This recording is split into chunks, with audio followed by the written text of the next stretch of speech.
We are back, and I think we have Ron. Are you there? Can you hear me? Yes, I'm here. I can hear you. Okay, and Rabbi Rosenburg, can you hear us loud and clear? Yes, thanks so much for having me, and shalom to you, Ron. Okay, all right. So, what I wanted to ask you first to get things off and started, I want you to answer a quick question. It's two questions, and I just want a yes or no. I really just want a yes or no, not a maybe, if that's possible, Harry. So the first question is, do you believe, or does the Ashkenazi and the Sephardic Jews believe that they are the bloodline, authentic descendants of Jacob's descendants, the 12 tribes of Israel? And I want to answer yes or no.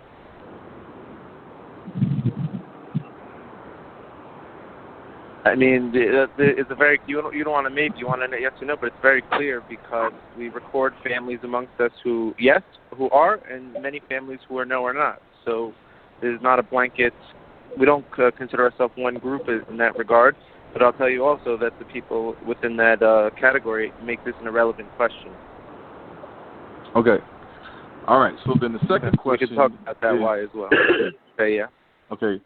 The second question, being that you've researched and you've studied a lot of different tribes, I see on your social media you talk about the Ethiopian Jews, the Lemba Jews, the Igbo Jews, and everything. And so you're familiar with West Africa and some of the Hebrew traditions and customs in the Igbo people.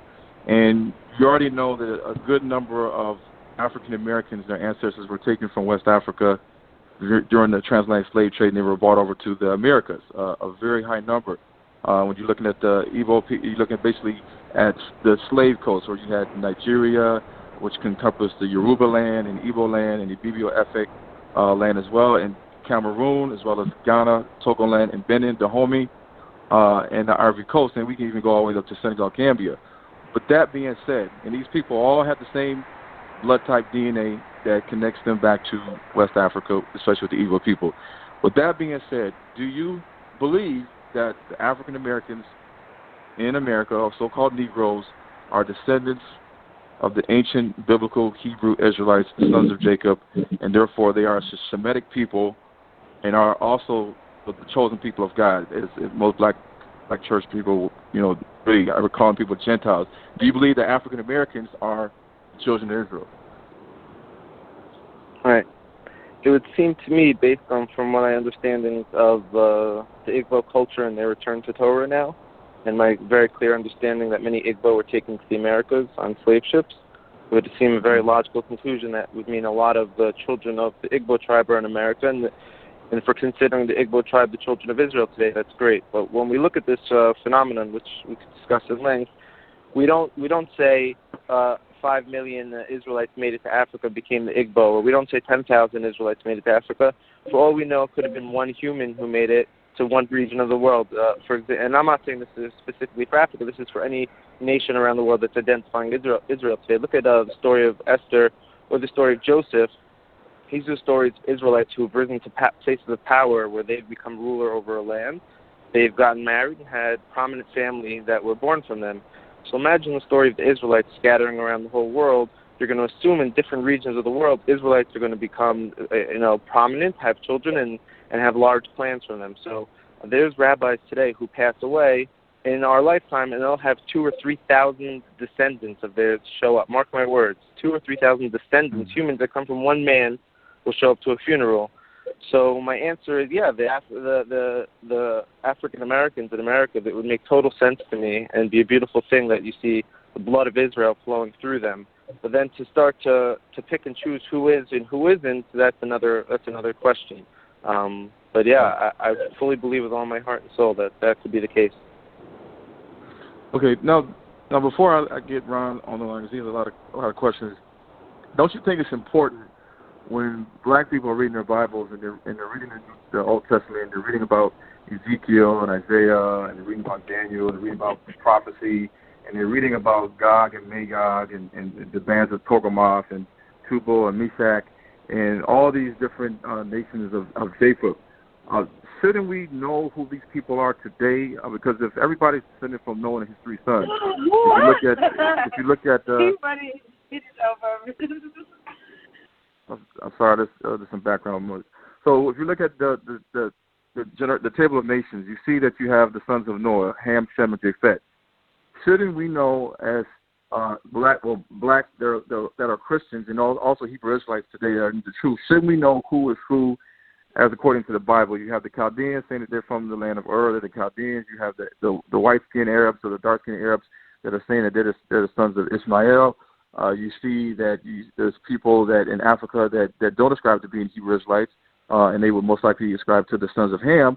But you also see people that are ascribing to the sons of Shem and Jacob. I mean, nobody's really saying that they're Edomites confessing it, but when we look at the land that Japheth and his people inherited, and we look at where the Ashkenazi and the Sephardic Jews and where their people mixed and mingled, and then eventually came down into Israel in 1948.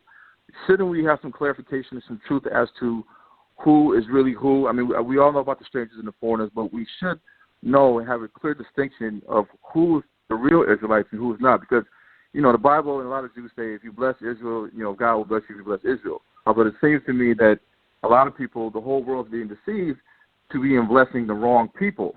And those that are the true Israelites that have been keeping the traditions and the customs of the Old Testament for a long time, for decades and millennia, and even have it embedded in their language, these people will be the authentic Hebrew Israelites, not the people that had to go to Hebrew school and learn Hebrew traditions and customs of people that were converted to Judaism back many centuries ago.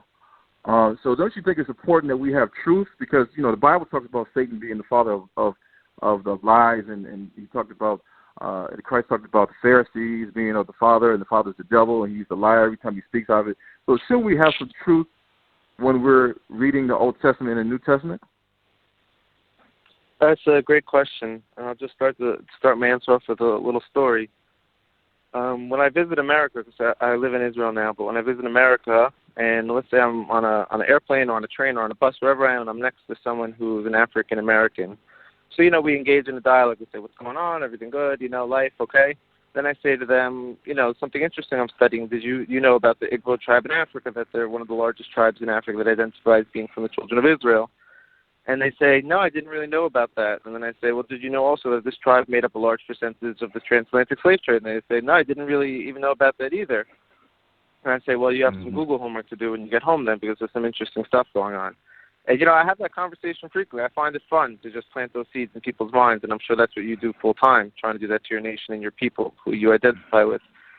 Now, when it comes down to, you said, if you are, then shouldn't you be learning the scriptures to identify everyone on planet Earth today?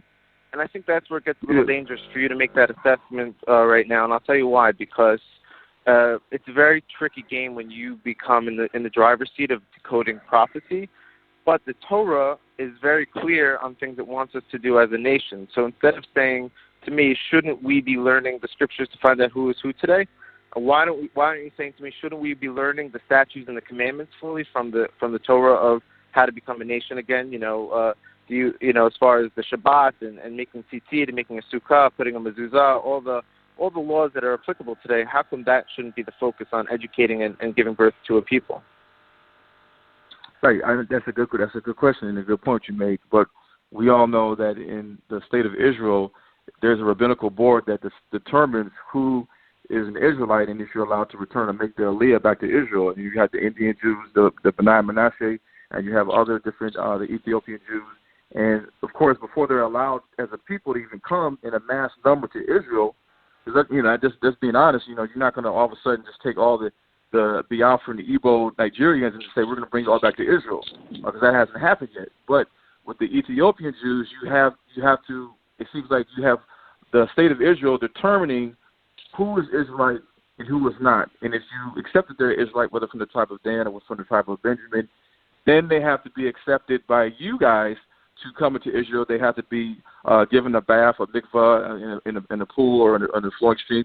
They have to adopt a Talmudic Judaism. They have to obtain a Hebrew name.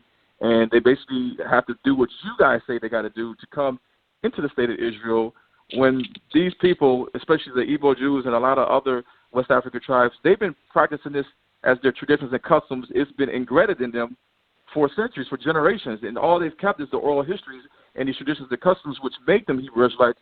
But you have the state of Israel saying that you guys, you got to prove to us, and it's really disheartening when you see movies like Doing Jewish and all these different these Jewish filmmakers that come in and they go into Africa and they meet up with the different African, West African tribes, and they force the Talmudic Judaism on them, they force the hexagram, the Star of David on them, they force a lot of the ways that is taught through Babylonian Judaism, and a lot of them end up thinking that the European Ashkenazi Sephardic Jews are actually their blood brothers.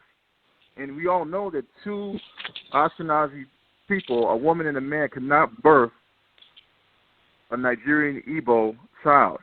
So when one person says, I'm a Levite, and another person says, I'm a Levite, you got a black person and a white person, how is that possible? So there's some confusion. We need to understand, I believe, that who is the Gentile convert or proselyte that converted to Judaism, why they're in Israel right now, and then who are the real Israelites that are coming out in Africa and even in America saying that, hey, we are the real people, because it really all changes biblical prophecy. And even though you say we shouldn't be trying to concern about biblical prophecy, the Bible is about prophecy, and we can't really read the Bible without understanding prophecy, because that's what it's about prophecy, about, like you said, the Torah and the laws and commandments, the Messianic prophecy. So, in my opinion, I think it does matter. And, in my books and even with the show, we try to get clarification and show who is who. And, Ron, DivineProspect he does a lot of research on a lot of things pre-exilic, going back to BC times, and he also has a lot to add in regards to these things that are going on. And Ron, if you wanted to jump in and kind of comment on some things and ask Rosenburg some questions, and I'll follow you, if that's okay. All right, appreciate that, wait, Ron. just one second. Oh yeah, go ahead. Go ahead. I didn't know if you wanted an answer. Go ahead. All right. Yeah, have a good night. No, I don't. They're on the floor. Oh my God, she has a child. So I was saying you asked me questions. You wanted me to answer them. Go ahead. You can answer. How you get out? Okay, I'm sorry to interrupt, Ron. I just wanted to end the points. I always like to address points. Okay, so just to be clear, because you were talking about the Ashkenazi and Israel, I just want to make a few points before we move on. The Ashkenazim, I think we'd say, or genetically and historically, they came from 4 European women, and about 200 families gave birth to the Ashkenazi people today. So it wouldn't be possible to take them and use that as the only case study to move backwards in time as descendants of the people of Israel. So the Ashkenazim aren't saying we are the exclusive descendants of Israel, or we're the largest, percentage of the survivors. They're a remnant of a small remnant, but their whole entire culture flourished around Torah observance and Torah study, which allowed them to flourish the way they did. Well, we'll get back to the Ashkenazi later on with Ron. Secondly, I wanted to mention this. We're talking about the rabbis in Israel and allowing people to come back or not come back. And you and I may agree on a lot more things politically about Israel than you would think, because I'm not necessarily in favor of this institution or the way that Israel's governing or dealing with this phenomenon. I'd just like to bring up the real good point also that the Jewish people teach about the mixed multitude, that all the sages of Israel for the last 2,000 years has warned the Jewish people that in the future the final battle that they face before the redemption of the global Israel is that of the mixed multitude, who appear as Jews and dress like Jews and act like Jews and take on leadership roles of Jews, but they come from the side of evil, and they must be dealt with in the end of time. So that is the pinnacle of being a religious Jew today, is understanding that that's something that's happening. And then secondly, I would just want to, before we move on, just flip the question on you, is, now that there's the government of Israel, which I still think is an amazing thing, because now Israelites are showing up from around the world, even small amounts, that you have one nation now of Ethiopians, of people from Nigeria are in Israel. You have the demonic community in Israel. You have B'nai Menashe from south of China, Ashkenazim, Sephardim, Mizrahim. There's a whole cohort, a group of people uniting now in a beautiful way outside of political Israel, which is beautiful. And just the final thing, just to flip the question on you, now pretend you're the government of Israel. Let's say pretend you are, and obviously you did your DNA research, so you have your own biased opinion of who you think Israel is. But you get requests from, let's say, over 100 million people around the world today who are identifying as being from the children of Israel, including, 50 million from Afghanistan to India. Then in India, another, could be millions. Japan, there's potentially 70 million Shinto who have an identity about this. In Africa, there's, the Igbo already 40 million. So how would you as a government deal with being the size of New Jersey but getting 100 million people looking to invoke a free flight and money upon landing and being put into a system on the land? Well, the problem is that the question is bigger than me, because everything has a perfect divine plan from the Creator. And even though I know why you guys are in Israel, a lot of people that's in the black church today do not understand why you guys are really in Israel. Those that are awake know that why you're in Israel, and we know that Gog and Magog those that are awake know that Gog and Magog are you guys. And so the Gog and Magog are the ones that are supposed to come against Israel in the last days to destroy Israel and Torgomov and all his bands and different people. And when the people understand who is Gog and Magog, or who has a trace of the bloodline of the Edomites in them, then they will understand why all these things are happening. Why are these things happening with the slave trades, with the Catholic Church, with the Jewish slave traders, with the Arab slave trade, with different things happening with Russia and China today. We will understand all these things, including Freemasonry that's rooted in Islam, rooted in Judaism, rooted also in Freemasonry and the Catholic Church. People will understand what the synagogue of Satan is and why Christ made these prophecies about what was to come in regards to the second temple and the third temple, the millennial temple. Even when Ezekiel did his prophecy in Isaiah, when it talks about the regathering of the house of Israel and the house of Judah, and it talks about Cush and Pathros and Elam and the islands of the sea. It even talks about Sinim, and I'm sure you know what Sinim means in Hebrew. So these are all over the place, but God has a perfect plan for everything, and so you guys are in there for a reason. You're not supposed to be there, but you believe you're there. And a lot of people in Israel, like many people know, are not really religious people. A lot of them are atheists, Jews.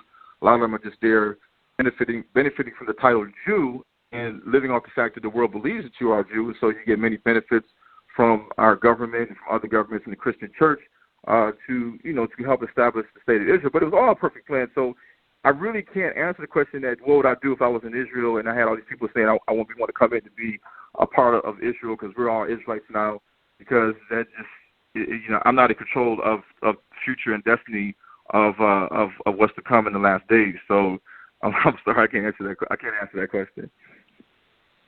Okay, no problem. Thanks for addressing it. I do appreciate it very much, and we'll see what happens. I like where you're going with this, but it just, to me, it looks like a theory and a speculation based on decoding prophecies.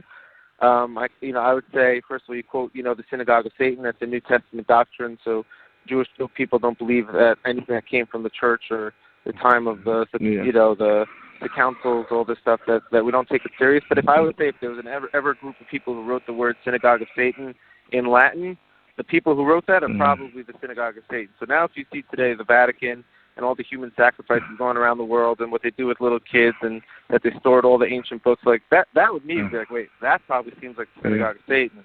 So like a bunch of small, villagers or people from around the world uniting, learning Torah, that seems cool. But as you mentioned, there's a lot of secular atheists in Israel, and there's a lot of Freemasons who are probably Jewish over time as well, which we could speak about. So I think you have to just have the power of discernment, that we got to be able to discern wicked from righteousness and see that surrounding the Torah there's going to be a new union that's going to get formed. But I respect your opinion. I'm just letting you know how I feel about it. Now, I don't want to be rude to Ron because I sold the ball before, so we could pass the ball. No. Okay, Ron, you can go ahead and give Rabbi your dialogue. All right. Thank you for that. I appreciate your input and feedback to Ron Dalton's questions, Rabbi Rosenburg.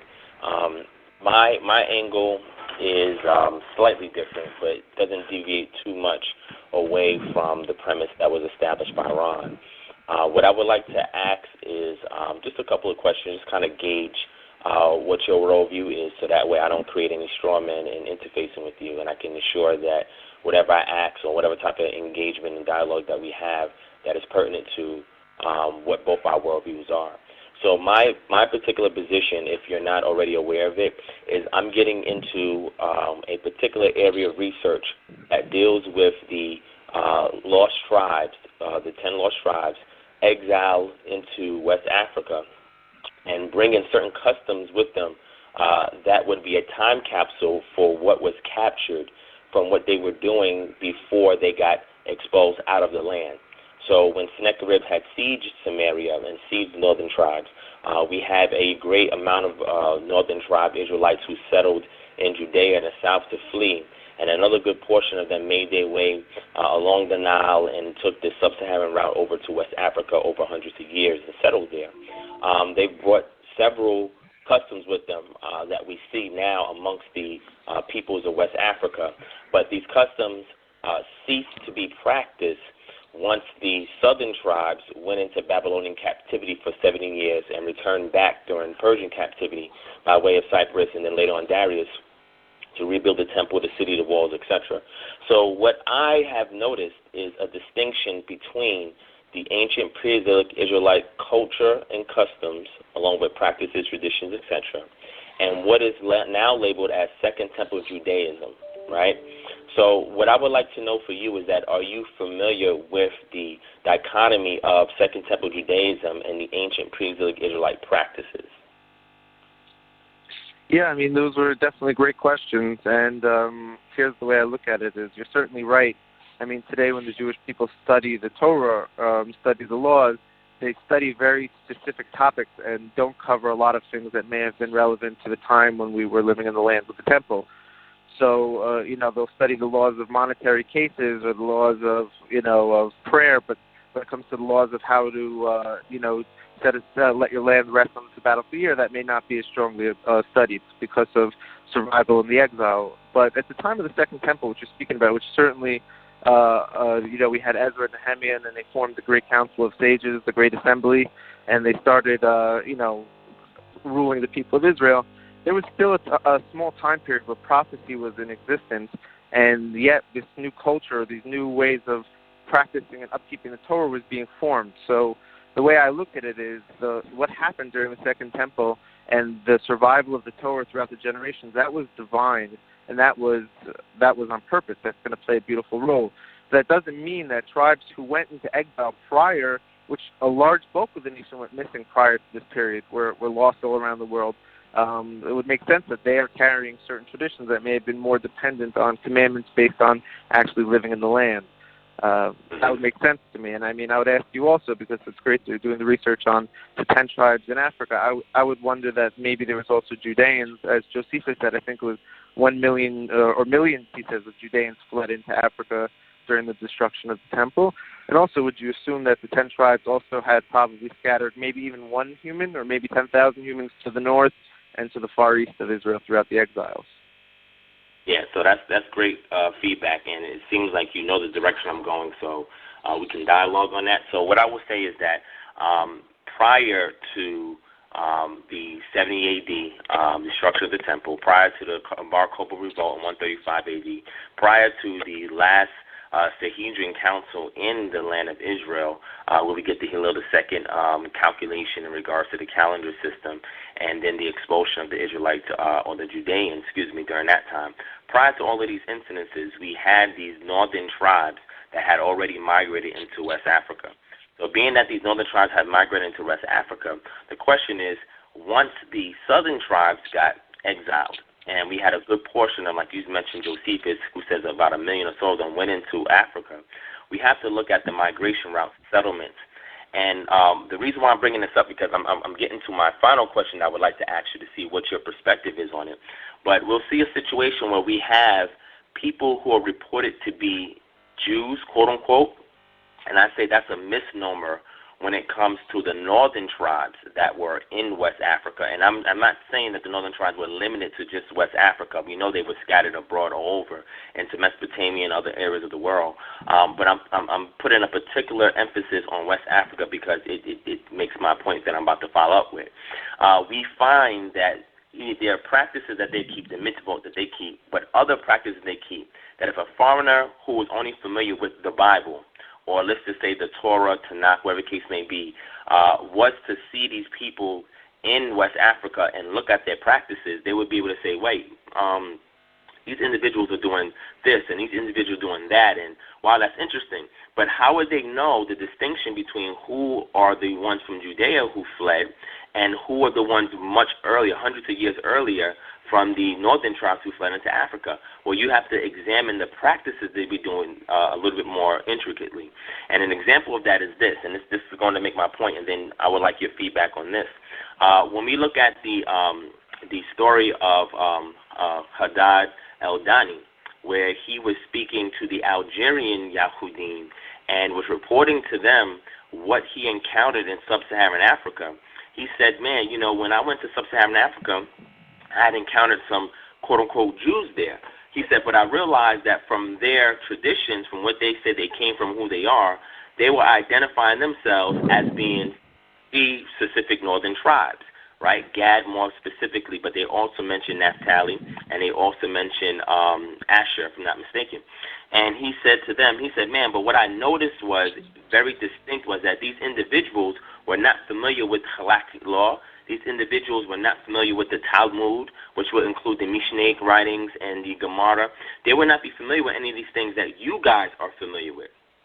So he says that this is an authentic account that these individuals are from the northern tribes, as they said, because if they were banished in 701 AD and they exiled and went into West Africa over a period of time, then it would make sense that they would not understand anything of Second Temple Judaism because they would not have been exposed to it because they've already been exiled.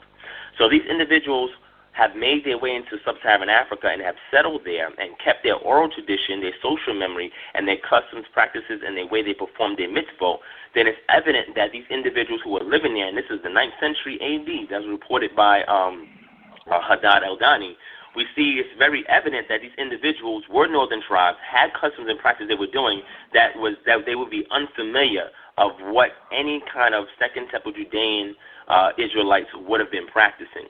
So if this is the case, do you believe that it is necessary for those individuals, and I'm just using West Africa as an example because these people exist all over the known world, do you believe that it is important for those individuals to convert over to, let's say, Reform Judaism or any form of Judaism if they are maintaining the customs, practices, and their way they perform their mitzvot, like we even see with the Beta Israel?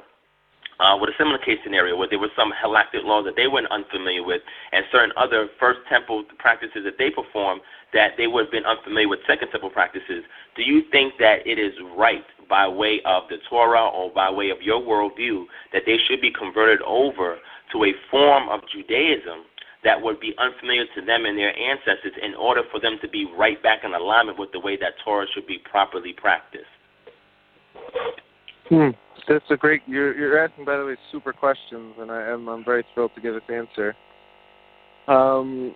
I say, my opinion, unlike a lot of people in Israel today, is we should absolutely not be converting anyone. First and foremost, if there's an identity of someone being from the same family, if let's say you lose a cousin who disappears, and 10, 15 years later they find that he's okay and you get in touch with him, is the first question you're going to ask him, how many times a day are you praying, or are you going to say, are you okay, do you have food, water, and shelter? So I'm a strong believer that the first phase of this whole phenomenon of all these people around the world with this identity is not about converting to any religion and not making this about a religion, but making this about doing very strategic things together to clear the world from evil and decentralize and turn this into a geopolitical save the planet type of operation. But just to elaborate on your question a little bit, and then we can talk about God after there's world peace and there's no more ruling people, middlemaning in our lives, and we could talk about God. But I just want to respond because you spoke about Eldad Hadani, which was a Jewish explorer. I forgot exactly what year, maybe somewhere around 1,800 years ago. I forgot exactly. If you maybe know better. He reported back to the Judeans of the Mediterranean communities who were all studying the same Torah, he said to them that sub-Saharan Africa, I found people who are from the tribes of Israel. It's all over Jewish writings for the last 2,000 years that part of the main step, or the next step for the Jewish or the Judean exile, is actually uniting with this remnant of Israel. And a lot of our prayers are written from this perspective, and a lot of the mystical sages, the rabbis of Israel, all wrote their books of saying that this is the crucial piece to surviving and getting to the exile. So that's really, and that's why, and we also say at that time when the Jewish people unite with the tribes of Israel, then the nature of the Torah is going to change. It's going to be called the Torah of the redemption, the Torah of the Mashiach, the Torah of the Messiah.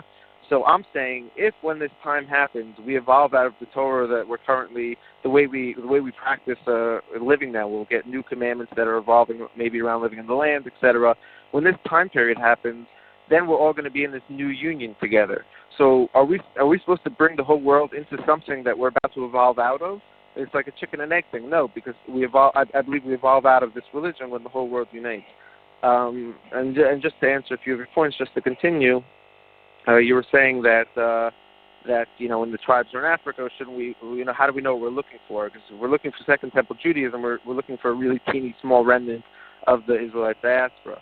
And so when someone says to me, let's say we're speaking about the tribes in Afghanistan or in Africa, they'll say, well, how do you know that the tribes, are they doing all the commandments that we're doing now?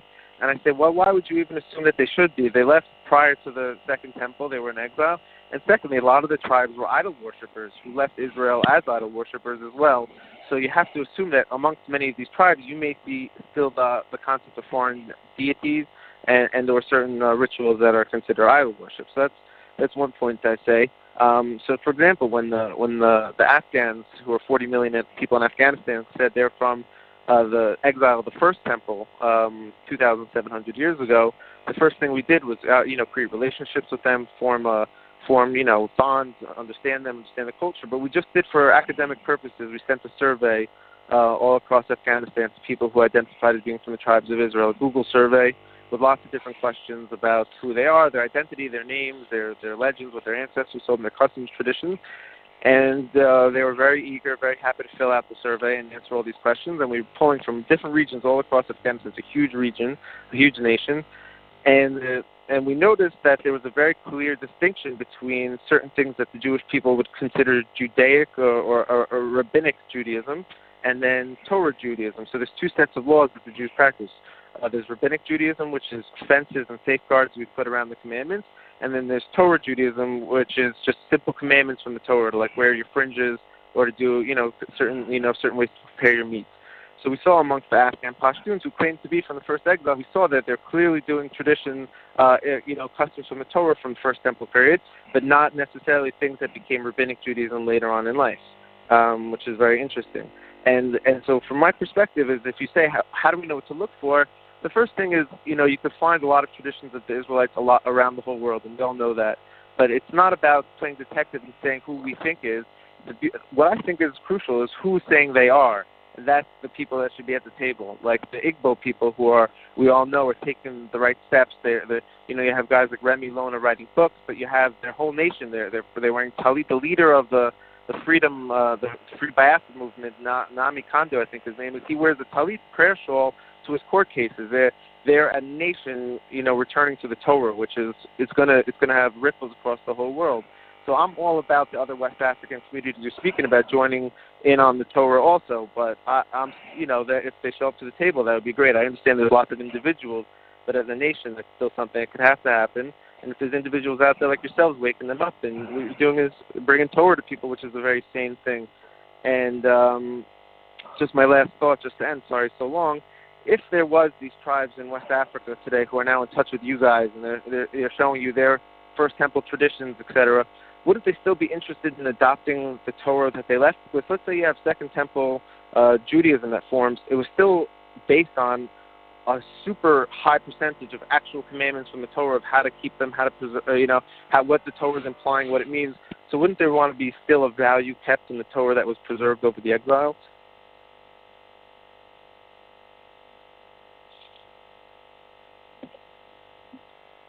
That was my question. Oh, okay. I'm sorry. Can you rephrase the question? Kind of went out a little bit towards the end. Okay, sure, yeah. I gave a few solid points that I brought up. I hope everyone heard me loud and clear. If I didn't come correct, to say it again. Okay, my final question was that if there were remnants of the tribes of Israel, let's say in West Africa, wouldn't they be interested still, or anyone, or from a Hebrew Israelite, in actually learning the Torah and its commandments that was preserved throughout the times when Ezra and Nehemiah started redacting law and writing things down, and in the time of Judah the Prince, where they actually wrote down the laws prior to the Talmud being written, where they just wrote down all the laws of the Mishnah? Wouldn't this be of interest to the returning Israelites? It's like, hey, I forgot the verse, but there's a story in the Tanakh, in the books, where they was in the Second Temple period, and they went, I forgot how many years without a Torah, and then they found the book of the Lord, and it was like a feast because they had lost the Torah, but then they got it back, and they made a celebration. So now, these returning Israelites, wouldn't the next evolution be to return to Torah and Torah law? All right, so that's a great question. And what I would say is that returning back to Torah law is kind of subjective because it's a reconstruction process. And the reason why I say that is because when the southern tribes were exiled, they were exiled into Babylonian, right? And being in Babylonia or Mesopotamia in general, there was one community called Al-Yahudu that was created that we see in certain post-exile tablets that's found in the along the Tigris-Euphrates River. And we saw that they were actually being prosperous in that region when they were exiled to, right? So in these tablets, a lot of them were receipts for daily transactions that was occurring. And being that these Judeans were unfamiliar with Aramaic and the cuneiform script that was being utilized, they had the Chaldeans actually, wedge in the cuneiform in these tablets for these receipts and various things with these Semitic names in it. The reason why I bring that up is because living there for 70 years, right, this is when we started getting titles like rabbi, this is when we started getting synagogues and all these other things because the Levites no longer had the same role in Jerusalem now that they're in exile. So they were trying to find another way to use their astute teachings in order to formulate a way of life. But at the same time, they came into contact with foreign peoples, and they're no longer a self-contained sovereign nation. With that being the case, being in exile for 70 years and being told by the Most High in the book of Yemayahu, chapter 29, to settle down, they would have came into contact with other practices and other customs, and I'll give you an example of that. An example of that is that when the Israelites return and we get to at least the Grecian period where we have the translation of the Septuagint, we have a situation that occurs where the Judeans did not want the name of the Creator to be placed in vain. So what they did was they changed things out and they used Adonai or used Hashem and these different terms like that because they didn't want the Gentiles to spoil the name of the Most High. Now this is interesting because when you look at Marduk and in the Babylonian culture, and Marduk's name was very holy, or Kodesh, and the Babylonians did not want his name to be spoiled, so what they did was they put Bel, meaning what we would say today is Lord or Master. And this is a fingerprint marking of a custom that was borrowed from the and during these after exile period, being in Babylon and returning back into Israel, which is one of many fingerprints of something that is foreign, that was not native practices of the Israelites. And this is very, very important because when somebody says that Torah was preserved, I'm saying, well, can you show me a Torah that they've had while they were in exile? You don't have any Torah preserved today of the exile, during the exile period. We don't have that. So coming back and returning back, having a social memory and oral tradition, and having to find a book, what we see in the book of Nehemiah, they just found the book, and they started speaking from the book because everybody in the current generation were not familiar with the Hebrew language. A lot of them were adopting Aramaic and other languages as well. That's why I said that some of those who had understanding spoke to these people, right, and tried to break certain things down. This is where we start getting the Targums, which were paraphrases of what we see in the Torah, so that way those who spoke Aramaic would be able to understand. So the point I'm trying to make with this is it's a reconstructive process to find out what the original mitzvot was and how it was practiced. An example of that I would bring up for you, Harry, would be casting lots. Casting lots was something that was common that we see in the Tanakh. Do we know how that practice is performed today? That was not outlawed by the mitzvot that the Most High, or the Torah the Most High gave Moshe. This was something that was actually running concurrent with the mitzvot. So we don't even know how that practice. Matter of fact, the human doing that we speak about as far as the breastplate of the high priest, do we even know how that is used and operated? We don't know. These are things that we are trying to speculate over to try and reconstruct on what was done. So there's a lot of the laws that were practiced that we either lost or that was only kept barely from oral tradition or that was kept via a social memory.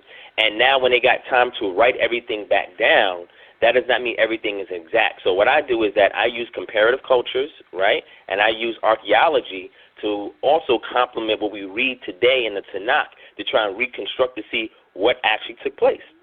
You know, how did people build their homes? You got to go to archaeology for that because that also changes the dynamic of the family. And when people go into their home, if you was in a mud brick 4-bedroom home, that changes the dynamic of the family and where you place the animals and where you sleep at and who gets first priority. You have to study archaeology to be able to see these things. So this is very, very important because we have to do a reconstructive process in order to understand how mitzvot was really practiced and, you know, not only who has it perfectly preserved today, but where can we grasp various these practices from whoever is using them today and reformulate it into a profile that we all can fit in to say, look, this is the best that we can do in trying to figure out what Torah is, and when the Most High comes back, he's going to restore it. So the question I would leave you off with and responding to that is, I would be very leery in saying that any one people has the pure Torah. I mean, you'd have to show me a scroll that dates back to the time period in which they were in Babylonian captivity, going all the way to Persian captivity, where they have a perfectly preserved scroll today that we can say, look, this is exactly how they was keeping it back then, or a pre-exilic scroll that would tell us, or anything complementary to the pre-exilic scroll. It could be commentary, anything. We don't have any of that. So this is a reconstructive process.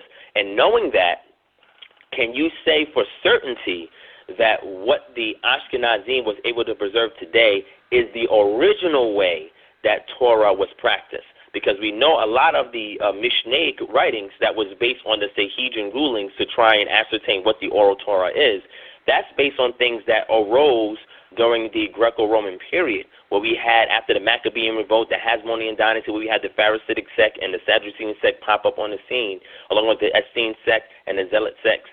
These are various people who are, some of them, just astute people. Some of them weren't even Levites.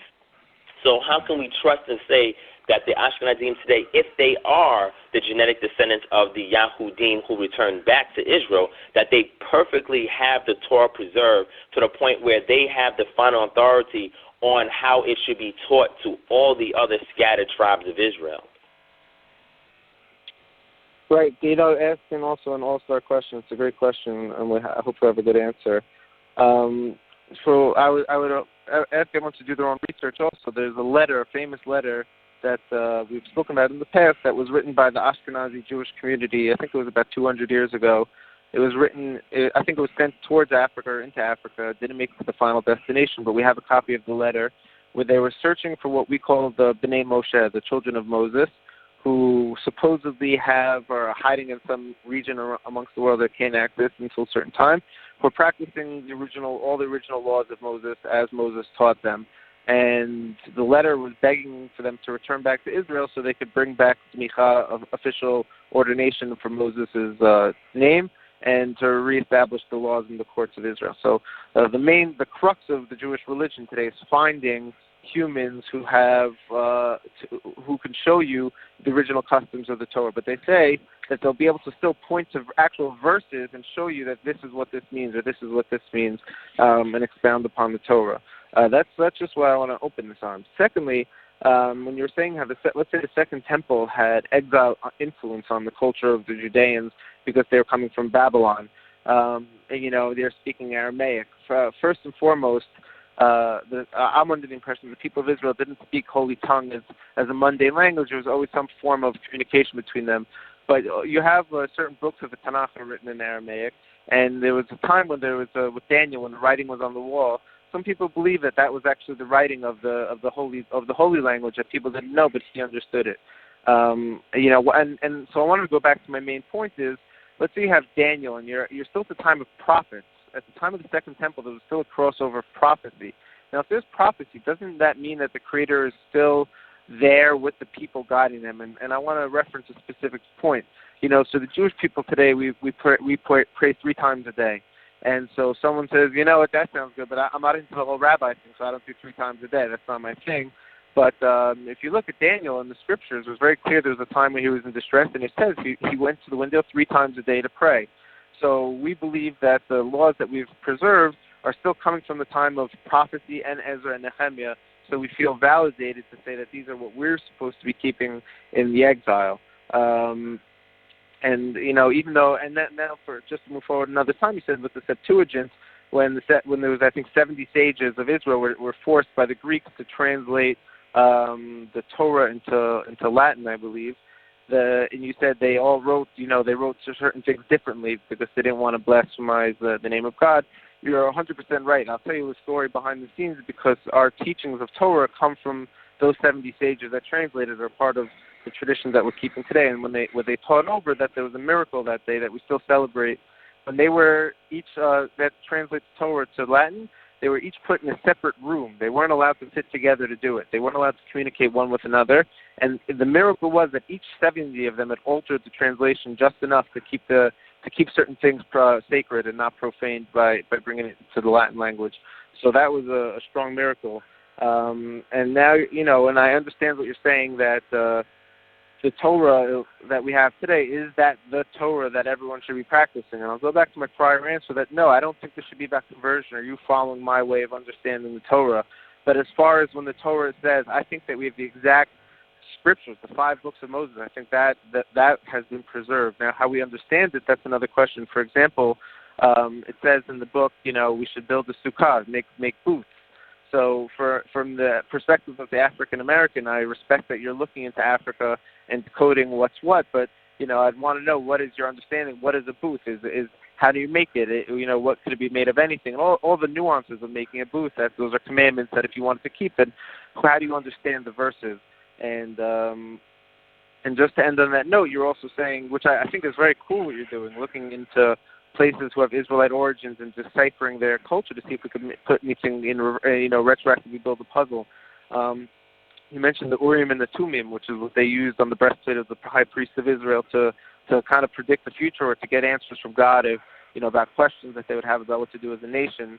If you come up with a theory of how that was happening and how people are doing it and how people may be doing that in Africa and have the power of the Urim and Tumim, I'm sure it'll be a global breakthrough that the whole world will want to learn about, and I would be the first guy on board to learn the theory.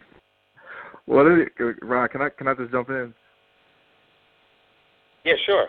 Okay, so I'm gonna address a couple of things. The Urim and the Thummim practices of the ephod could still be seen as practices by the priest, the ephod priest and the Dibia ephod priest and the Evos, and also the Yoruba divination trade with the ephod priest that they have with the sand and the cola nuts, and trying to get an answer from God using the different mechanisms that was used, practiced by the Urim and the Thummim stones. And then also you also see that also in the Awe people, you have hoodoo or voodoo. They also have an ephod divination system as well that goes back to the ancient Levitical priesthood and the Urim and the Thummim practices of when there was no prophet and the Israelites needed an answer from God, and they used these yes and no binary systems to basically come up with an answer. But when you talk about the being converted to your Torah versus the older Torah, which Ron has talked about with the exile, when you look at like, this is what I talk about in my books and even the movie that's coming out, and when you talk about a lot of different tribes, like when like Muhammad Bello talked about the people in West Africa, like the Mandingos, and he talked about that they came from the land between 2 rivers. Of course, they're talking about the Nile River and also the Euphrates River, the Euphrates River, and the Euphrates River basically runs through Iraq, which is Babylonia. And so a lot of you got to read a lot of books, and you'll find out that the Mandingo people have a history where they came from the era of the Babylonian exile.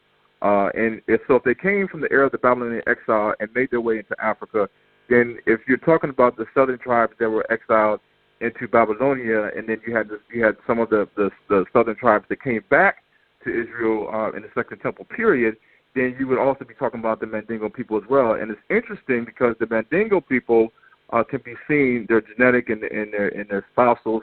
Even the ancient historians can talk about them being seen in Iberia, in Spain and Portugal, being the black Jews, as well as the Yorubas and also the Congolese people. But when you look at like people like, say, Al-Idrisi of Andalusia, Spain, he was an Arab Muslim around the 12th century AD. He said, he quoted, "In the whole land of Lam, there are but 2 small cities, or as it were, villages, and those of Malel and Dao stood at the distance of 4 days' journey from each other. Their inhabitants, as the people of these parts relate, are Jews, most of them unbelieving and ignorant." And in my books and in the movie that's coming out, I show how the languages of the Mandingo people, or the Malinke people, you will see evidence of ancient Egyptian in the language, you see evidence of Hebrew in the language, and you see evidence of the ancient Babylonian, Assyrian, cuneiform, what you might even call the Proto-Sumerian script in their language as well. And the reason why I know is because I have a lot of friends that are from Senegal and from Gambia, and they speak Mandingo, they speak Pular, they speak different Soninke, they speak different languages. So they know how to speak the languages of that area when they call it different things. Even the ancient Wolof language. And so when different people mention different cities like Takrur and Taurud and Wangara and Mexara and Yauri and Alada and Dahomey and Barisa and Dao and Malau and all these different Lam, they're basically these ancient historians like Leo Africanus and Muhammad Bello and Ali Justi and Mungo Park and all these different people. They're talking about the Hebrew Israelites that scattered from the Assyrian exile and from the Babylonian exile into West Africa. And they continue to do these ancient old customs, such as when somebody gets beaten or stripes, they have to do 39. They can't go to 40. And you say, well, wait a minute, that's in Deuteronomy. You're talking about 39 save 1 stripe, so 40 stripes. You can't do 40 stripes. This is in the Bible. And so different things like as worshiping and offering sacrifices, libations, drink offerings, purity laws. Draining the blood before you eat the animal. Worshiping,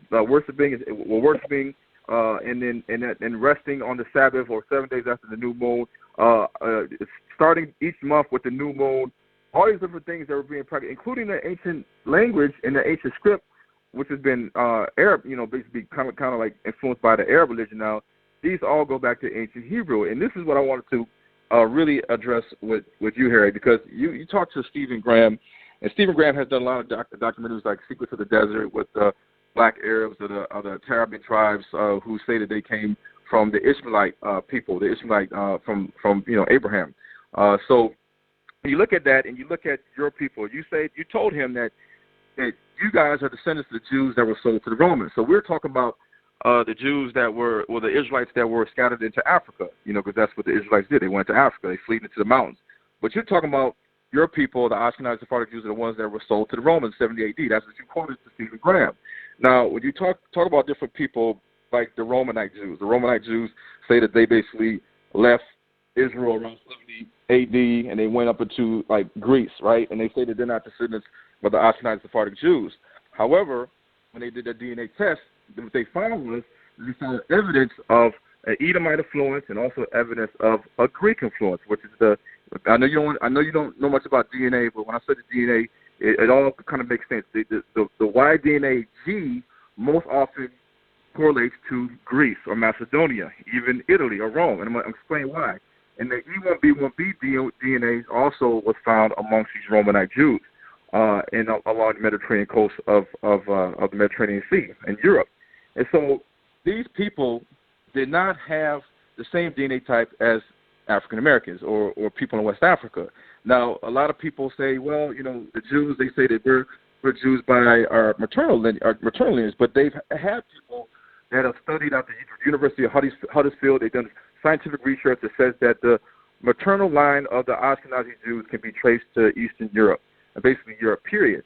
And they mentioned to different, maternal DNA types like H, HV, J, U, and K, and T, to name a few, that are strong markers of the Ashkenazi and the Sephardic Jew. Now, this is the thing. When they did the DNA project, family DNA project, because this is the thing, you break out DNA, Everybody gets they get pairs of DNA. They get half of their pairs from their mom, half of their pairs from their father. You have 23 chromosomes. The 23rd chromosome is the sex chromosome. You have the male chromosome, which is the Y. You have the maternal chromosome, X, which is maternal DNA. You also have the other 1 through 22 chromosomes, which is your autosomal DNA. Okay, so when they did the family tree DNA project and they tested Italy, they tested Greece, what they found was the people that they tested, they had names like Giovanni, Salvatore, Niccolo, Antonio, Giorgio, Alfredo, Giuseppe, Luigi, Sergio, Angelo, Michelangelo. When they tested their DNA had the same DNA. These are Christian, Catholic, atheists, regular Italians, regular Greeks, and they had the same DNA as you guys. They had the DNA of the Edomite influence, because we all know about the Book of Yashin, the Book of Jubilees, where it talks about Zepho and the Edomite, and the Edomites taking over Chittim. We know that during the time of the Maccabean period, that the Maccabees converted the Edomites into becoming Jews, and that from that day forward they were known as Jews. And so you had the Herodians ruling over Judea, them finishing up the Second Temple. You had the Greeks as well, and you had the majority of Judea was inhabited by Gentiles. And so it's no coincidence that when you test the DNA of the people in Europe, just regular people in Europe, and also your DNA of the Ashkenazi Jews, what you'll find is you'll see the same DNA. You see the E1B1B, you see G, you see the Y DNA I, which correlates to Finland, Scandinavia, Norway, Sardinia, the people that say the descendants of the ancient giants, and they're all white in those areas as well. And this is the crazy thing. When you look at the Greek conquest that happened with Alexander the Great and the Theodochi generals, Seleucus Nicator, which is in the Apocrypha, which is in the Book of Maccabees, and how Alexander the Great and his generals went all the way into the Mauryan Empire, which is basically North India and Afghanistan, Pakistan. So if you pay attention to this, what I'm saying, there are people over there that have red hair, blonde hair, blue eyes, they're white skinned, they don't look like the Afghan or the Pakistani people. They are called the Kalas people and the Burashashki people. They say they are the descendants of Alexander the Great's conquest, the Greeks. They speak a language that's related to the Phrygian language, which is related to the Turkish Armenian language, which also has Greek influences. These people, when they tested their DNA was different than the other Afghanistan, Pakistan people that may have the R1A, whatever. They had the DNA of the Greeks, which is G, which is also seen in the Ashkenazi Jews, as well as the E1B1A Edomite influence, as well as the DNA that's seen in Eastern Europe, which corresponds to the Khazars, to the people that live in Kazakhstan, Uzbekistan, Turkmenistan, and all these different areas in Central Asia, just the same that Benjamin Friedman was talking about on the audio clip. Central Asia, Russia. So when you look at the DNA of the Russians, look at the DNA of the Ashkenazi Jews, you will see that it's all the same, because it tells the migration point from the Greek conquest of Judea to the Edomite conquest and influence of Judea to the fall of the Second Temple. You guys didn't flee into Africa, because if you did, we will see all your DNA types all throughout sub-Saharan Africa, but it's not there. You know, there's no evidence of the Talmud, the Mishnah, the Zohar, any of that stuff. None of that stuff is evident in sub-Saharan Africa. These people don't know about the word Jew or Judaism or Talmud Judaism. They just doing life, which is their Hebrew traditions and customs. But when you go to you guys are the ones that fled where? To the north, to Europe, because that's where you guys came from. You guys were Greeks and Romans, and when the Romans came, you guys fled into Roman, and then you also had some Edomites that probably fled over in that way area, and eventually you guys got converted into Judaism in the land of Khazaria. And you guys converted to Judaism. You didn't convert to Islam, Christianity. But you guess what? Who was the ones that converted to Islam? When you talk about the Uzbek and the Turkmenistan community, the Uyghurs, the person that just ran through New York City and killed a lot of people, they claim ISIS did it, right? So the Uzbekian community, the Uzbek community, the Uzbek Arab community said he's a part of our community, but we don't condone what he just did. Why do they say Uzbek community? Because the Uzbekistan and the Turkmenistans are the fathers of the Turks. They're the ones that converted to Islam from their pagan ways, just like you guys converted from your pagan ways in Khazaria to the religion of Judaism. And so this is the reason why the traditions and customs that are seen in sub-Saharan Africa are older and more ancient, showing who's the real people versus you guys who say that you preserved the Torah. Well, you preserved the Torah because you had the Maccabees, you had the Greeks, you had all these different Gentiles that, understood and kind of picked up where the people that had been exiled from Israel are left off. We already know about that from the Sumerians. So Ron is correct in what he's saying because, you guys are not lining up with the ancient Torah and the Hebrew traditions and customs, the Paleo-Hebrew that Rabbi Basil from the God tribe was trying to explain to you, that's still embedded in the language of the Awe people and other people that are from the Kwa family and the Mandingo family and the Mende family and the Bantu family. And so this is the whole reason why there needs to be clarification that there are the true Hebrew Israelites that don't need to convert to you guys' Talmudic Judaism because we are the original people. You guys are the converts. Okay, great. Thanks so much. I just want to start a quick answer. Again, my premise is that no one should be converting, just to make that clear. But secondly, just to move forward, I think I want to explain why I think there's a few holes in what you just said and to see if you could help me plug them in. Because you're saying basically we're the descendants from 70 AD, from Roman slaves, and then you're saying that 900 years later, during some causes converted, you're saying we're like 3 conversions deep of being removed from the Israelites or something. That's what it would seem. But what you're not taking into consideration is when we were exiled to Babylon, and at the destruction of 70 AD, a percentage of people went to Rome and Italy, and we could actually trace their families today of who those families are. There's specific Wikipedia pages for the descendants of the Roman and Italian slaves. But you're not considering the institutions of Torah study that was flourishing in Babylon until around the year 900, where we had an exilarch, which was someone from the house of David who was appointed to be liaison with the nations around us and the schools of Torah study in Babylon. It wasn't until the year 900 or 1000 that some of the sages from the Babylonian institutions made it to the Mediterranean, Italian, Roman communities and helped strengthen Torah study over there. So the Torah that we have today, I can't imagine why we would suggest, and furthermore, during the time we were speaking about, were there converts during the Second Temple period of Romans and the Greeks as well, and Assyrians, that we, in the laws that were written down during this time, we write down who were the converts and who weren't. We kept good records of all of that, so we see very clearly that you were right, there were converts. But if we were trying to whitewash this or trying to erase this history and pretend we're the real Israelites, we would just say, no, there's no converts, we're the real families. But they were humble people, the people who wrote down the laws, and they accepted converts, as we could see as a verse in the law that you have to treat a convert as a brother, as an equal. And some of those converts became great sages as well on the list of transmission.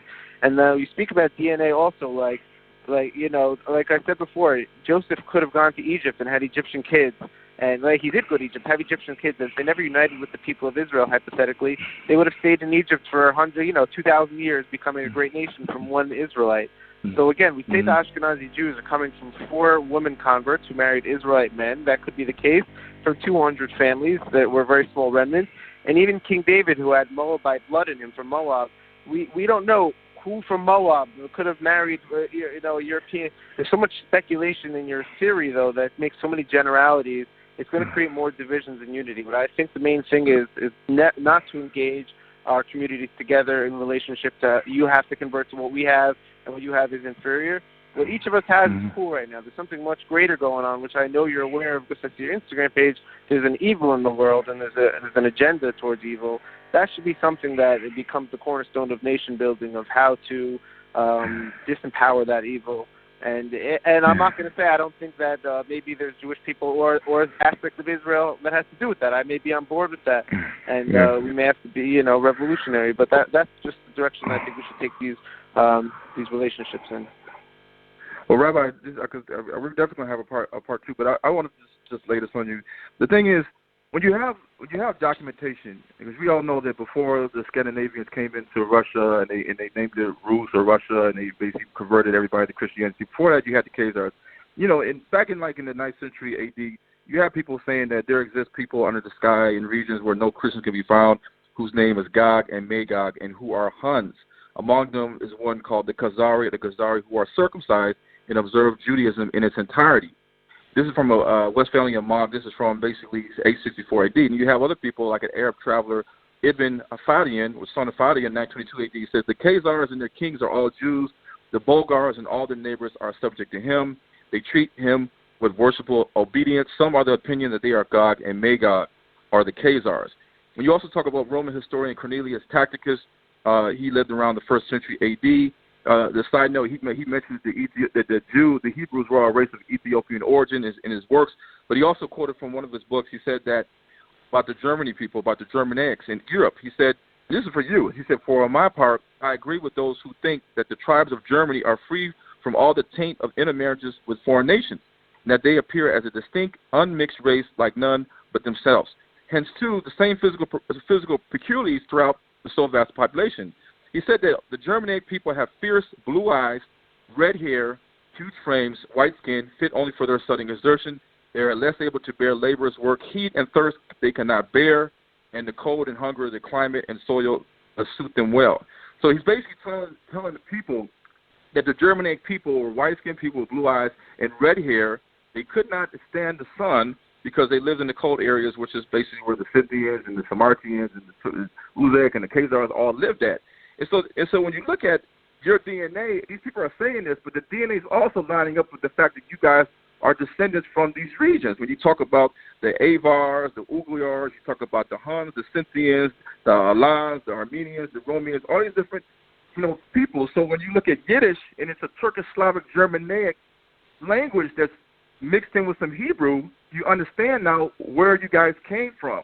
Because Yiddish wouldn't have Germanic and Slavic and Turkish components to it if you guys didn't come from Central Asia, just like Benjamin Freeman said. If you know how to speak German, you can kind of understand Yiddish, right? Am I correct? Sure. Right. And so if you guys, let me just say this. If you look at the old Ashkenazi Jews like Theodor Herzl and a lot of the old Ashkenazi Jews in black and white pictures, you see majority of them have black hair, they have black eyebrows, they have brown eyes. They look no different than your modern day people in Turkmenistan, in Iraq, Iran, Palestine, the Ottoman Turks, the Uyghurs, the Uzbekians, the Turkmenistans, the people that converted to Islam, but you guys converted to Judaism. Your DNA fits who you are. And it's no coincidence that in the land of Israel that you guys at one point were second in the nation in skin cancer. And the people that were born in Israel had a higher rate of getting skin cancer than the people that came from the Rhineland or Germany. So that shows you that you guys are not native to the land. You guys are from Europe. And you guys adopted and converted to Judaism. But the old Torah and the old traditions and customs, which the people in West Africa, the Baptist people would just say, this is our way of life. We've been doing this for a long time. We never thought that it was Hebrew until now we're starting to awaken. So, like what Ron says, we don't have no reason to justify who we are to you guys or to follow what you guys say or have you guys come into Africa with the hexagram star of Remphan and Moloch and come in with Talmudic Judaism and all these different things. We don't need that. People need to understand who are the real Hebrew Israelites and who are the Gentiles, the strangers, the foreigners, and we need to get rid of some of the stuff that you guys are teaching because it's not the right thing. But like I said, at the end of the day, it all comes back to biblical prophecy and God's perfect plan with the millennial temple of what's really going to happen in the end. So with that being said, you can go ahead and say what you got to say, and I'll let Ron jump in. Awesome, thanks. I just wanted to follow up, which is just to reiterate my point, is I agree with you that the solution is not teaching Talmudic Judaism to the people around the world who identify as being from the people of Israel. That wouldn't seem like the most logical next steps to me, as we discussed tonight. But I don't think, like I said last time we spoke on the show, I don't think you should think of theories of why the people of Israel couldn't have been white back then, because as I say, we teach ourselves, when the law was redacted 2,000 years ago, wrote down in the Mishnah, we teach that the children of Israel weren't light-skinned, they were more dark-skinned. So that's not something that, if that was like something that could, make a hole in our story, it would be clear that we would try to cover that up. But that makes total sense to us that we weren't white 2,000 plus years ago.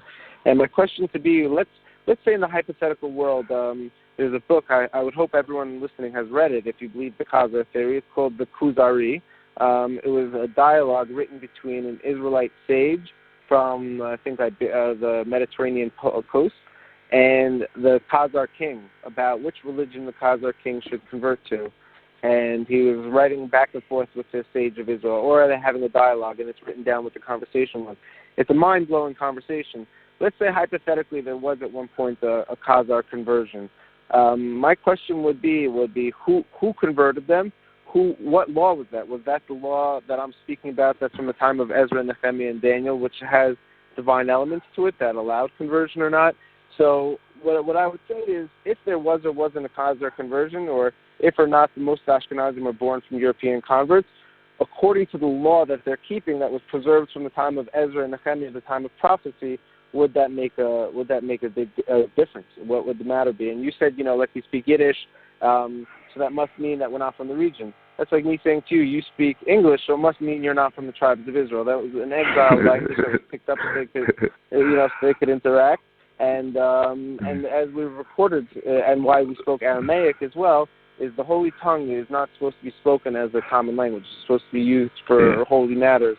So there was always some type of slang that the people of Israel were speaking. And just like the ones in the Israelites in Morocco spoke Arabic, the ones in Spain spoke Spanish, where there was ones in Greek. Wherever we were, we've adopted to those regions. Well, Rabbi, when you look at you guys had to go to. There's pictures of you guys in the early 1900s going to Hebrew school to learn Hebrew. When you look at the Congo Bantu languages, you will see Hebrew all throughout their languages. This is not something that they had to go to school to learn for. This is in their. This is them. This is what they had in their language. The same with the Igbos. I put this in my book showing all the Hebrew that's in the Igbo language. Not something they had to learn from the Jews or learn from Hebrew schools. This is in their language. And on the side note, when you look at in the Bible, it talks about Moses and mountains and Mount Sinai and Mount Nebo and also it talks about the cloud that appeared on Mount Sinai and Joshua and Moses told the elders to stay here. We're going to go up and there's a cloud. You see there's a central point in terms of the mountains. In the Kikuyu people in Kenya, they call their mountain the place where God dwells, or God's resting place, which is Mount Kenya. In their language, they call it Kirinyaga. And you look at the Basa community in Cameroon, they have a hill. It's like a hill mountain called the Tuba, which served as the holiest place of the Basa people. And they go there once a year to perform sacrifices. And the Germans came in, they stopped it, and they told them they couldn't do this anymore. And you also see in Malawi, you see the Chiwa tribe and the Yawa tribe. And you see that you have the Batwa Pygmies. The Batwa Pygmies, they really like this mountain called the Mulang Mountain. They say that the history states that back in the day, the Bantus people helped their people defeat the giants, and they rid of the land of most of the giants that were in the region. That the Bantus people, they had one man. He was a chief of the Bantus people, and they said that this mountain was the mountain that they were talking about. They had it basically was being taught by the Bantus people about their oral tradition, their history, the Hebrew Israelite history. And so you see all these ancient traditions and customs that they didn't have to learn. Nobody in the Baptist community had to learn this. This was stuff passed down to them from generation to generation to generation. They didn't have anything. When going through all these different sieges and wars, all you had was the oral history passed down from the elders. That's why the elders and the priests are the living history. So if you want to know the history of the people, what do the white Jewish people do? They go to Africa. They want to speak to the elders. They want to speak to the priests. They keep searching on hunts for who knows what. And just like in the movie Doing Jewish, in the Suffering community in Western Ghana, they had to go to all the different elders and find out, these people are doing stuff straight out the Old Testament. Out of the Old Testament. And their oral history states that they came from Israel, went into Egypt. And then from Egypt, eventually they landed their way in Ghana. But you guys, you said you guys preserved the Torah, you guys, Yiddish, what does that mean? It means that you guys originally had a language that was not Hebrew. You guys originally converted to Judaism. You learned the Hebrew language. So you're not the original people. You learned the customs and traditions from who? The Greeks and the Edomites that knew it. From who? The people that were there before. Well, just to take into consideration why I thought there was holes in your story, you're not taking into account the Babylonian institutions of Torah that flourished, and you're speaking about a very small group of people and putting on a very large picture. And just to say again, Hebrew school, the concept of Hebrew school is a modern phenomenon because today they say we lose more Jews today than have died during the Holocaust because of assimilation, of not caring to be Jewish, forgetting that they're Jewish, and marrying a Christian, having Christmas tree in the house. The kids don't know it. So I personally was born to a family that wasn't observant. We were not keeping the commandments. We were just living as Americans, going to McDonald's on Friday nights and all that stuff. And then when I was a young kid, even in public school, I had to go twice a week after school to Hebrew school so I could study Hebrew. And I promised to my mom I would never do this to my kids, like the torture. Why would I do this to my kids? And then when I was about 12, 13, my whole family started studying Torah, and we readapted the way of our ancestors, and we became religious. And then when I became around 19, 20, I started taking it very seriously and increasing in my studies. and really understanding what that I wanted to be a part of it. And what I had learned was that the assimilation, the concept of a secular Jew was a modern phenomenon in Germany. So let's say the fact that Jews shave today is a phenomenon. You look 400 or 500 years ago, before modernization in Germany, there was no Jew throughout the European exile who would consider shaving. It would have been a crazy thing to have been done. So yeah, when you speak about Hebrew, that we're in the exile as well. We're also in America, being fluoridated and watching these TV programs, and we're being destroyed by secular culture. That's not a question that we're struggling from that. That's not enough of a proof to say that the transmission of information that we have didn't actually go back from the time of the prophets of the Second Temple, which, again, that doesn't mean you guys in Africa have to adapt them or learn or change it. I think it's cool that you're trying to find Israelite customs and traditions in Africa. And just to circle back to my point, because I think we all got to know each other's points by now, is that I think that the next step is figuring out how to dismantle evil systems on planet Earth and not trying to alienate certain groups who are all around the world trying to bring the redemption of Israel. Okay, well, Ron, I know I speak a lot, and I know we're going to probably have to have a part two if you guys are willing to do that. Maybe next week if you guys are free. Ron, do you want to say anything? Because we got about six minutes left. Sorry for just saying all this stuff. No, it's all good. I enjoyed the dialogue from both you and Harry. Very insightful, and I know it was edifying to the audience as well. I'll just give some final words, and then I'll let you guys end off formally. So what I want to say is that, in listening to the dialogue, my main premise is that, going back to the way Torah was pre-exile, when Israel received it from Moshe, all the way up until they were exiled, they were able to be a sovereign, self-contained nation where they were actively practicing Torah, okay?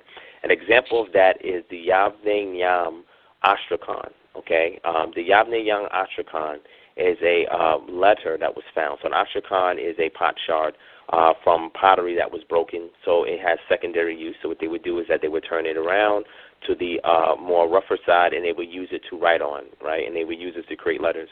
Well, in the Yavnei Yam Astrakhan that anybody always listens to can look up, we see a situation where an employee is writing about a grievance that he had with his employer.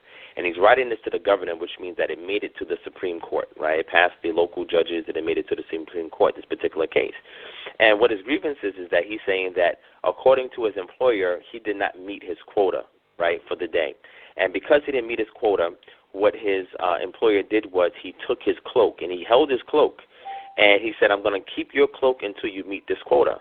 Well, what happened was this individual understood Torah, and what he did was he filed his grievance to say, hey, according to the law that we keep here, this person cannot keep my cloak after sundown because I would be naked and I have nothing to clothe myself to keep myself from the cold. So we see a real-life example of Torah playing out in the pre-exilic period. So we know at least that of one of many mitzvot was something that was actually practiced, and that principle was still kept within the land prior to them going into exile. But the only way that we would know that this exists, because we don't have any autographs of the manuscripts that we have today in Torah, right, or even in the rest of the Nevi'im and the Ketubim, we wouldn't have even known that this was actually played out in real life. We would just assume it based on the literature that we subscribe to, but we cannot force everybody else to subscribe to it as well because they may not share the same worldview. So archaeology is helpful in helping to help us to identify other parts of the customs and practices of Torah that occurred that we don't see in the text, right? So the text that we have today is a much later recension. The earliest that we have, we can look at maybe the Silver Scrolls, and that itself is fragments. I mean, everything after that, we have the Septuagint, we have the Dead Sea Scrolls, we have the Samaritan Pentateuch, we have the Nash Papyrus, and we can go on and on. The Geniza Cairo manuscripts, the Masoretic texts, which then later on became the majority text types, etc. So all of these things we have was after exile. So how do we know how things were properly practiced pre-exile? Well, we have to go into archaeology, and then we have to examine peoples who migrated out of the land and they carry their traditions with them via oral memory and oral tradition and social memory, and find out where they were scattered to and what historical records that we have of individuals that lived in those areas. And with that information, we can start to reconstruct what these practices are of the mitzvot and the instructions of the Talmud that was being practiced prior to exile. So my research is focused on that, and what I've realized is that examining from individuals that have a shared experience as me in West Africa, where a lot of rabbis had went to go looking for the lost tribes, you see that there are other customs that they had when they discovered these individuals. You'll see it through Christian missionaries, and we also see that, I'll make this quick, and do Judaic missionaries who went into these areas.